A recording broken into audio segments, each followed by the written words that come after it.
Halo, kembali bersama saya Wira. Kali ini saya mau membagikan info dan tips buat kamu yang baru pertama membeli iPhone dan yang masih awam dengan iOS, sistem operasi dari iPhone itu sendiri. Seperti yang kita tahu kalau iPhone itu sangat berbeda dari HP Android kebanyakan. Banyak hal yang ada di iPhone yang membuat kebanyakan para pengguna yang baru hijrah dari HP Android dibuat bingung, pusing, takut sama was-was. Oke, nggak perlu pakai lama, kita langsung saja ke pembahasan videonya. Yang pertama, Apple ID.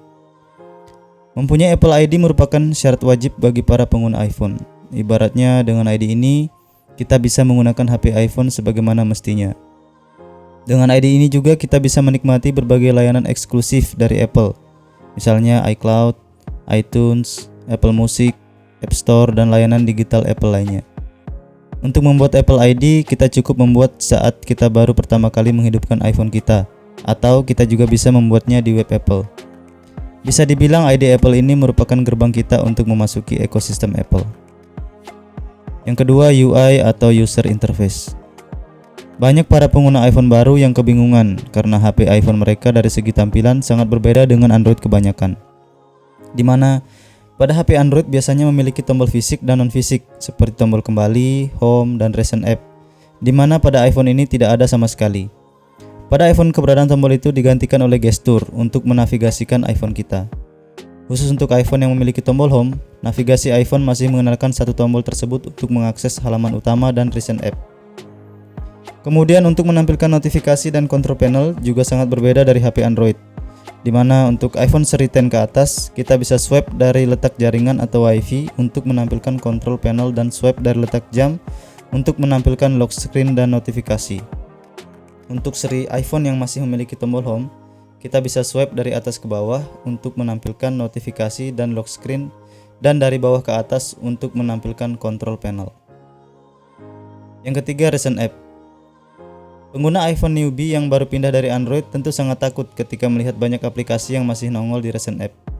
Karena saat masih di Android, kebanyakan dari kita akan selalu menghapus recent app supaya RAM HP kita menjadi lebih lega. Nah, disinilah letak perbedaan antara Android dan iOS.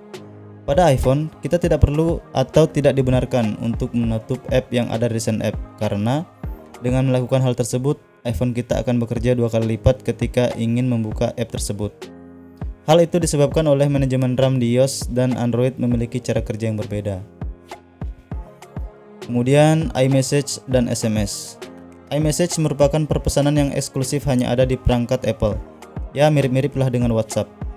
Banyak yang tidak tahu kalau iMessage ini satu app dengan SMS, yaitu Message. Nah, untuk menggunakan iMessage, lawan pesan kita harus juga menggunakan perangkat Apple. Perbedaannya saat kita mengirim SMS biasa atau iMessage adalah iMessage memiliki bubble berwarna biru dan SMS memiliki bubble berwarna hijau. Trik untuk mengetahui apakah lawan pesan kita menggunakan iMessage adalah nama kontak mereka biasanya berwarna biru juga. Dan yang terakhir adalah baterai health. Fitur ini berguna untuk memantau kesehatan baterai iPhone kita.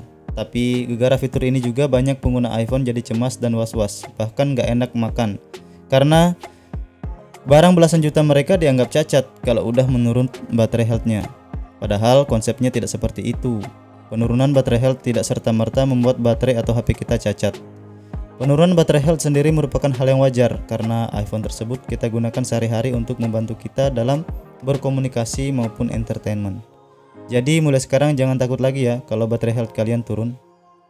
Oke, sekian dari saya. Mudah-mudahan tips dari saya bermanfaat. See you next time.